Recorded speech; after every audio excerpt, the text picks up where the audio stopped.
Yo tout le monde, j'espère que vous allez bien. Aujourd'hui on va parler filtres de diffusion et il y a encore quelques temps, il y a encore très peu, j'utilisais ce genre de filtre là, des filtres circulaires à venir brancher, enfin à venir visser directement sur l'objectif de ton appareil photo en gros. Mais si tu suis l'actualité de ma chaîne YouTube, tu as dû t'apercevoir que je m'étais depuis un petit moment maintenant fourni une Madbox. Cette Madbox je l'ai déjà présentée sur la chaîne, je t'invite à aller cliquer sur le lien qui s'affiche juste ici ou ici, je sais plus, peu importe, pour retrouver la vidéo. Donc le lien, vous l'aurez compris, c'est tout simplement que j'ai acheté des filtres de diffusion exprès pour la Madbox, donc plus gros mais aussi plus quali. Et donc pour te donner une ordre d'idée, je me suis acheté ce petit filtre de diffusion 1/8 en efficacité. On peut l'ouvrir, il est juste là dans la petite boîte. Alors big up à Neuer parce qu'ils ont fait une petite pochette archi quali. Tu peux même mettre ton prénom et tout là au cas où tu la perds. Avec un petit aimant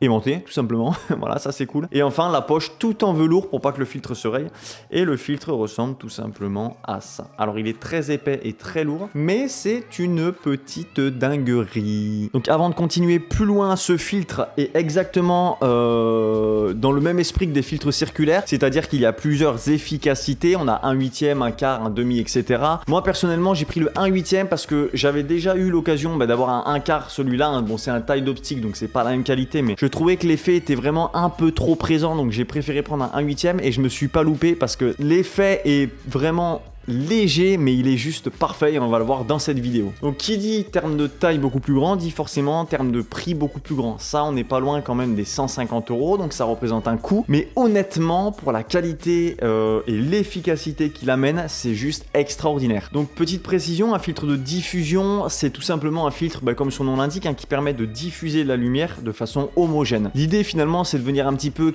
casser la pixelisation et la netteté de nos appareils photo qui sont archi détaillé, et de venir amener un petit peu de douceur dans l'image. Donc pour ceux qui se demandent à quoi ça sert d'acheter un filtre comme ça, puisque vous vous dites sûrement il est plus lourd, il est plus cher, à quoi ça sert? Ça sert en fait tout simplement à venir le mettre sur une Madbox, et en fait vous aurez qu'un filtre de diffusion pour tous vos objectifs, puisque la Madbox elle va venir se mettre sur tous les objectifs différents, que ce soit un 30 mm ou un 18-105 ou un 24-105 ou un 70-200, vous pourrez le mettre à chaque fois, et donc un filtre de diffusion égale tous les objectifs.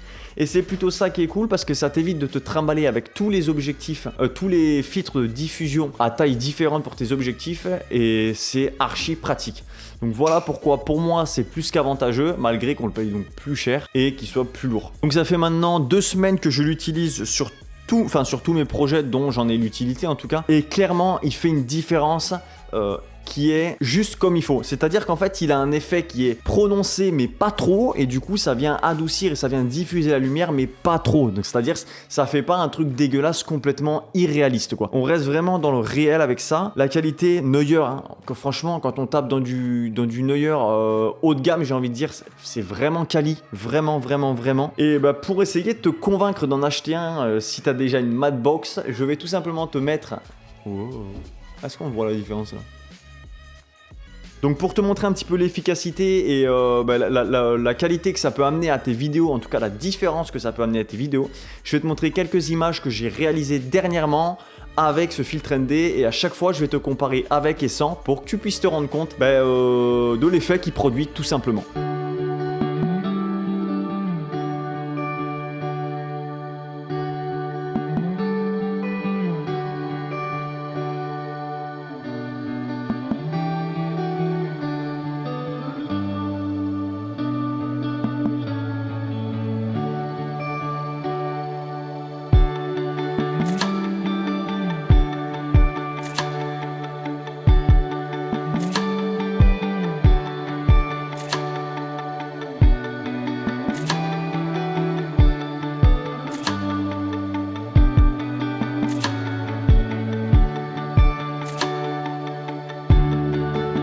Donc voilà, c'est la fin de cette vidéo. Si elle t'a été utile, si elle t'a été intéressante, n'hésite pas à mettre un commentaire, à me dire ce que tu en as pensé.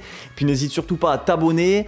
Prochaine vidéo, on va parler d'un objectif vraiment cool pour la gamme A6000 de chez Sony. Si t'es chaud de me suivre, abonne-toi et on se retrouve dans la prochaine vidéo. Ciao!